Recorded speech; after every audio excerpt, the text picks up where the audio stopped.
Hello mga repa, kumusta? Medyo natagalan na naman tayo ngayon na makapag-upload ng bagong video. Medyo naging busy din kasi ako dito sa probinsya.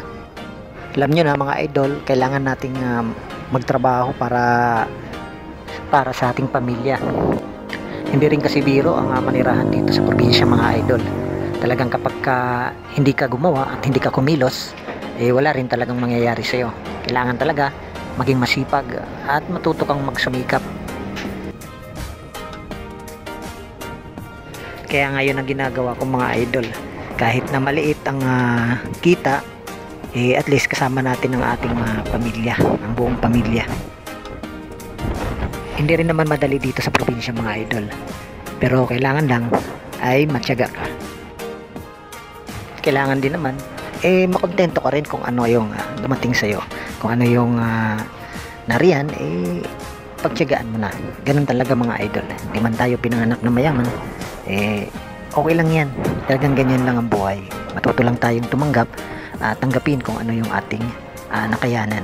So at least hindi tayo nagtatamad-tamaran o hindi tayo naging pabigat sa ating pamilya, bagkus ay kumikilos tayo para kahit papano ay maging magaan naman ang buhay ng ating mga mahal sa buhay. Gusto ko rin mag-update sa inyo mga idol. Salamat nga pala sa inyong suporta. Salamat po sa mga bagong nag-sub sa atin, bagong subscriber po. Maraming pong salamat sa inyo. Dahil po sa inyo ay nadagdagan po ang aking subscriber, nadagdagan po ang aking revenue. Kahit na hindi pa ito sapat para ma-withdraw, pero malaking bagay nito sa akin. Masaya ako ngayon at nakikita ko ang kahit papano ay lumalago itong aking YouTube channel.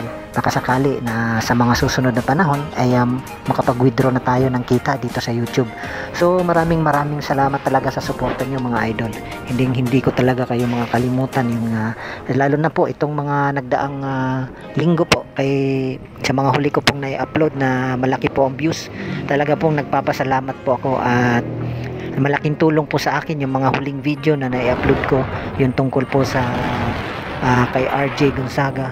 Siya nga po yung 13 years old na motocross rider na binawian po ng buhay dahil doon po sa aksidente, doon po sa pagpractice niya bago po yung kanyang laban.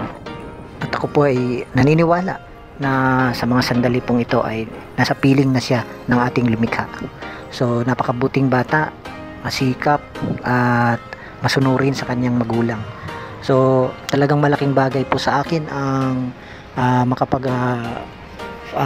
pasalamat dito kay RJ Gonzaga. Rest in peace idol. Maraming salamat sa iyong pinakitang kasipagan, pinakita mong inspirasyon para sa ibang mga motocross rider na hindi mo man narating pa ang iyong pangarap, pero malaking bahagi ng iyong mga nagawa ay naging inspirasyon ng mga susunod pang motocross rider. So muli maraming salamat po mga idol sa inyong patuloy na pagsuporta po dito sa ating YouTube channel. Masaya po na kahit papaano po ay umaangat po itong ating YouTube channel. Salamat po sa inyong bagong subscriber. Thank you po. God bless po.